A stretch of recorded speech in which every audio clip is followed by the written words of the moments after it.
മഹാരാഷ്ട്രയിലെ മുംബൈയിൽ പ്രത്യേകിച്ച് മീര റോഡിൽ അടുത്തിടെ നടന്ന ഒരു വലിയ സംഭവം വിവാദമായിരുന്നു. അതിനോട് ശിവസേനയുടെ ഉദ്ധവ് താക്കറെ വിഭാഗം നേതാവായ സഞ്ജയ് റാവുത്ത് നൽകിയ ശക്തമായ മറുപടിയാണിത്. മഹാരാഷ്ട്ര മാംസാഹാരികളുടെ നാടാണ് എന്ന അദ്ദേഹത്തിൻ്റെ തുറന്നടിയിലുള്ള പ്രസ്താവന ഇപ്പോൾ ദേശീയ തലത്തിൽ ശ്രദ്ധ ആകർഷിച്ചിരിക്കുകയാണ്. എന്താണ് യഥാർത്ഥത്തിൽ മീര റോഡിൽ സംഭവിച്ചത്? എന്തിനാണ് മൃഗബലിയുടെ പേരിൽ ഒരു ജനവാസ മേഖലയിൽ ഇത്ര വലിയ സംഘർഷമുണ്ടായത്? മുംബൈയുടെ പ്രാന്തപ്രദേശമായ മീര റോഡിലുള്ള പുനം ക്ലസ്റ്റർ 1 എന്ന റെസിഡൻഷ്യൽ സൊസൈറ്റിയിലാണ് ഈ പ്രശ്നങ്ങളുടെ തുടക്കം.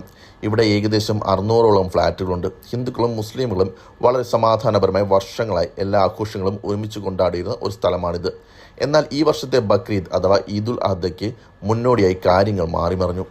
ആചാരപ്രകാരമുള്ള കുർബാനയ്ക്ക് മുസ്ലിം കുടുംബങ്ങൾ സൊസൈറ്റിക്കുള്ളിൽ അനുവദിച്ച സ്ഥലത്ത് ആടുകളെ കൊണ്ടുവന്ന് കെട്ടിയിരുന്നു.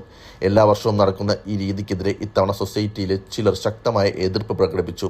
എന്നാൽ പ്രശ്നം അവിടെ തീർന്നില്ല. പുറത്തുനിന്നുള്ള ചില ഹിന്ദുത്വ സംഘടനകൾ, പ്രത്യേകിച്ചും ബജ്രംഗ് ദൾ പ്രവർത്തകർ ഈ വിഷയത്തിൽ ഇടപെട്ടു.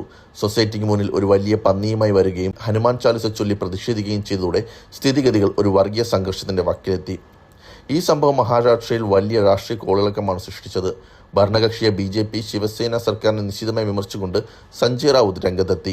അദ്ദേഹം ചോദിച്ച പ്രധാന ചോദ്യം ഇതായിരുന്നു: ബക്രീദ് സമയത്ത് മൃഗബലിയെ എതിർക്കുന്നവർ കാമാഖ്യ ക്ഷേത്രത്തിൽ നടക്കുന്ന 55 പോത്തുകളുടെ ബലിയെക്കുറിച്ച് എന്തുകൊണ്ട് മിണ്ടുന്നില്ല?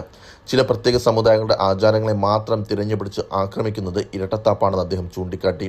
ഒരു മതത്തിന്റെ ബലി നിങ്ങൾക്ക് സ്വീകാര്യമാവുകയും മറ്റൊരു മതത്തിന്റെ ബലി വരുമ്പോൾ മാത്രം പ്രശ്നമാവുകയും ചെയ്യുന്നത് എങ്ങനെയാണെന്ന് അദ്ദേഹം ചോദിച്ചു.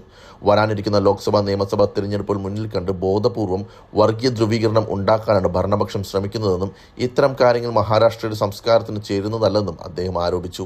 ഈ പത്രസമ്മേളനത്തിൽ സഞ്ജയ് റാവുത്ത് പറഞ്ഞ ഏറ്റവും നിർണായകമായ വാചകം ഇതായിരുന്നു: മഹാരാഷ്ട്ര മാംസാഹാരികളുടെ നാടാണ്. ഇത് ഛത്രപതി ശിവാജി മഹാരാജിന്റെ മണ്ണാണ്. ഞങ്ങൾ ക്ഷത്രിയരാണ്, മറാത്തകളാണ്. അതുകൊണ്ട് ഇത്തരം ബലികൾ ഞങ്ങൾ തുടർന്നും അർപ്പിക്കും. രാജ്യത്തിനു വേണ്ടി, മഹാരാഷ്ട്രയ്ക്ക് വേണ്ടിയും സ്വന്തം ജീവൻ ബലിയർപ്പിക്കാൻ പോലും ഞങ്ങൾ തയ്യാറാണെന്ന് അദ്ദേഹം വ്യക്തമാക്കി. ബലി എന്നത് തങ്ങളുടെ പാരമ്പര്യത്തിന്റെ ഭാഗമാണെന്നും ബലിയില്ലാത്ത ഈ രാജ്യത്തിനോ മഹാരാഷ്ട്രയ്ക്കോ നിലനിൽപ്പില്ലെന്നും അദ്ദേഹം തുറന്നടിച്ചു. പുതിയ ഹിന്ദുത്വ എന്ന പേരിൽ ചേർത്ത് കാണിച്ചുകൂട്ടുന്ന ഈ വിവേചനങ്ങൾ ഒരിക്കലും അംഗീകരിക്കാനാകില്ലെന്നും റാവുത്ത് ഓർമ്മിപ്പിച്ചു. മഹാരാഷ്ട്രയുടെ മതേതര സ്വഭാവവും സാമൂഹിക ഐക്യവും തകർക്കാനുള്ള ഇത്തരം ശ്രമങ്ങൾ ജനങ്ങൾ കരുതിയിരിക്കണമെന്നാണ് ഈ വിവാദം നമ്മെ ഓർമ്മിപ്പിക്കുന്നത്.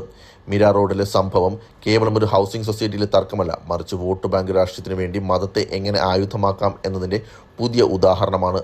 പോലീസിന്റെ കർശനമായ ഇടപെടൽ കാരണം കൂടുതൽ അനിഷ്ട സംഭവങ്ങൾ ഒഴിവായി.